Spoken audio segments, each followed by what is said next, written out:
It's looking more and more likely that the ever so famous console wars may officially be over. But is this truly the end? Well, let's break that all down.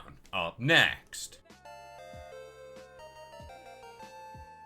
What's going on, guys? It's Kalo, and I'm here to give you the lowdown on all things gaming. And if you're new here, feel free to subscribe to this channel for weekly video game news content. Drop a like on the video, and welcome back to the Level Up. So yeah, it's been a while since we've been on this channel.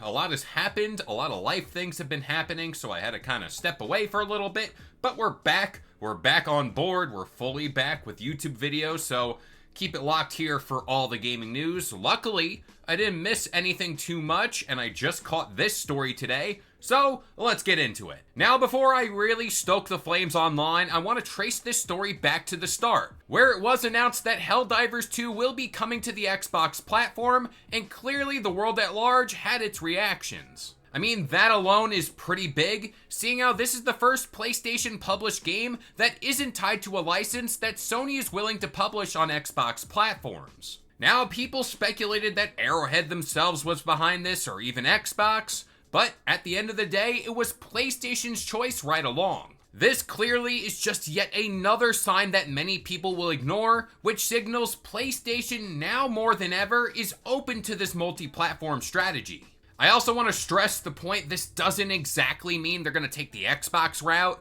and just rapid fire off games to other platforms, which I really don't think that's the case here. But the kicker for all this ties back to Helldivers 2 and this recent trailer, which I assume by the power of the internet is playing right now, which did celebrate the release of this Xbox partnership. Now at the end of this very trailer, I assume PlayStation fans don't know this, but a musical note was played that was taken directly out of Halo 3 ODST. This in turn means that Xbox and PlayStation worked directly together to bring this to life and bring the Halo IP to a PlayStation published game. Honestly, never thought I'd say that, but here we are. Now, back in 2009 when Xbox was pretty much at the top of their game with console sales and games, Halo was at the center of this all. I mean, speaking personally, that's the exact moment in which I got my own Xbox 360. I got it specifically to play Halo 3. But Sony did had to come up with some type of response to Halo and create something for their brand that could possibly rival it. So they signed off on multiple sci-fi shooters and tried to be the Halo killer, which one of them happened to be Killzone 2. Fast forward to right now, we live in an age where Helldivers 2 is joining up with Halo, which already that's a game that features Killzone content. So again, we live in a world where players can play a game that features content from once bitter rivals. I mean, at the end of the day, this is all still crazy to think about.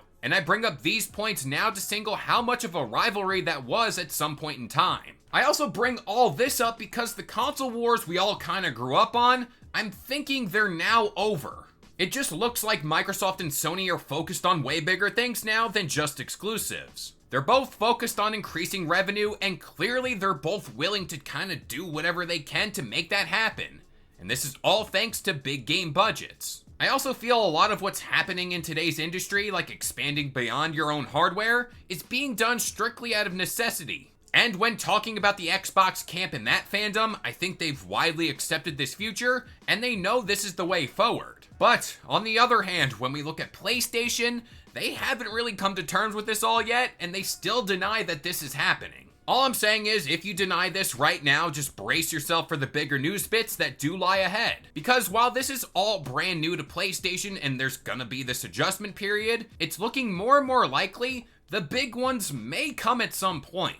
I mean, back when we covered Xbox and that change of heart, I remember all the comments saying, this is just the start, it only takes one.